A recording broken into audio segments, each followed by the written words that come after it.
Hey guys, Jeremy here with KISS Aquatic Systems. KISS. Keep it simple, stupid. In today's video, I thought I'd show you some new baby koi I recently purchased. So walking up to the goldfish pond now, where I have been quarantining them for the past month. Okay, so we've got three new koi here. Two sankes, and the little orange guy darting around is a Ginrin bekko. Sankes are some of my favorite fish, and the little bekko is nice and shiny, and also quite feisty.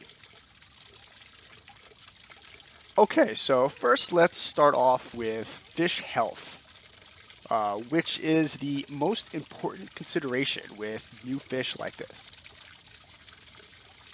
All three of these little guys have been in perfect health since the day I got them. No flashing or jumping, good food drive.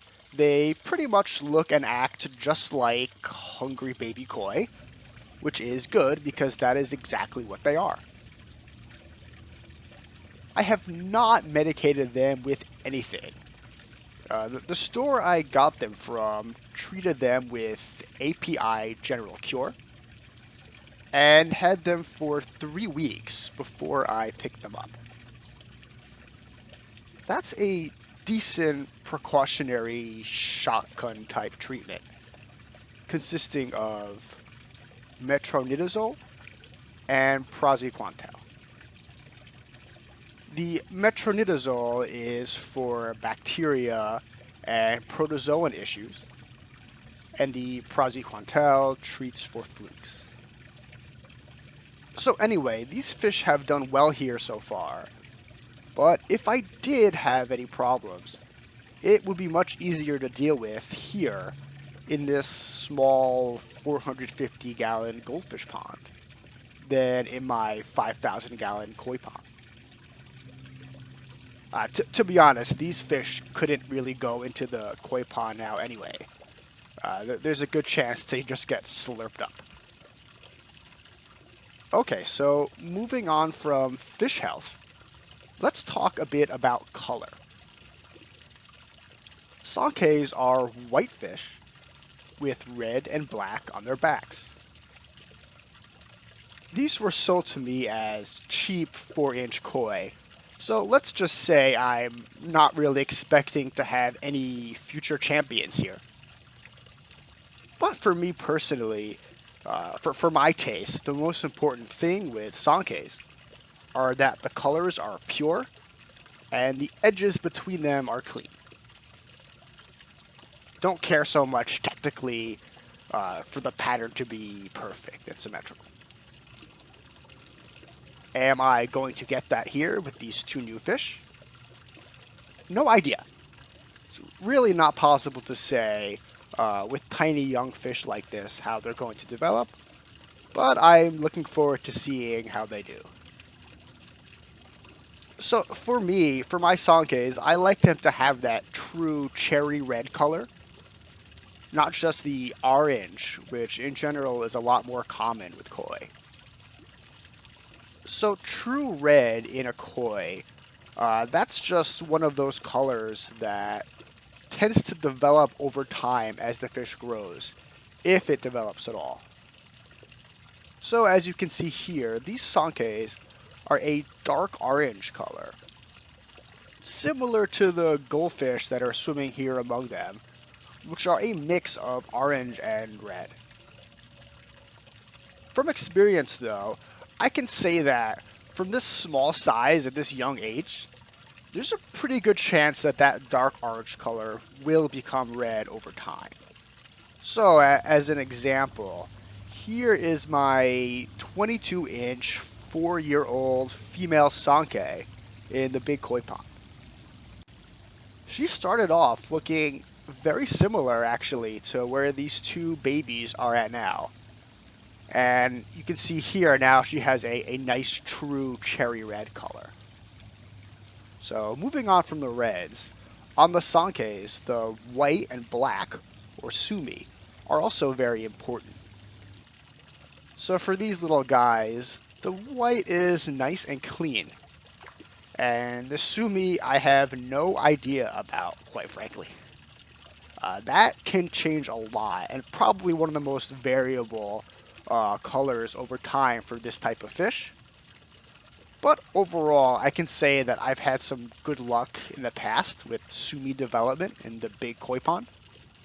So let's just see how these guys do. Okay, so now let's move on from color and talk a little bit about growth, everyone's favorite subject. So I've had these three fish for exactly 1 month now. So yes, you could say this is their 1 month anniversary video. In that time, they've all grown noticeably, which is as it should be. The two sankes were 4 inches, and now after a month, they're about as big as the goldfish, maybe actually slightly bigger. And those goldfish are 6 or 7 inches. The little bekko was 3 inches when I got it, and now it looks to be around 4. So I guess slow and steady, we'll just have to see. So I got these fish mid-July, so it's mid-August now, which means that we probably have another 2.5 months, call it, left in this particular growing season. So I'm hoping these fish can put on some nice size before winter sets in. I've actually found that September and early October for me have been some of my best growing months for koi. I live in a temperate climate, so that's when things start cooling down a bit, with the water temperature around 70 degrees Fahrenheit, let's say. So different people have somewhat different opinions with respect to koi growth and optimal water temperature.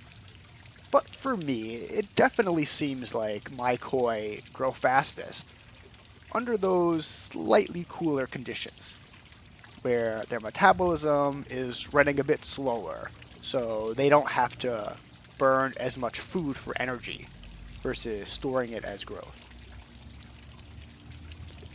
Also, the higher dissolved oxygen levels in cooler water can't hurt either. So yeah, let's just see how these little guys do. I don't think I'm going to keep them in this small pond over the winter. So where they end up is going to be determined by how big they get.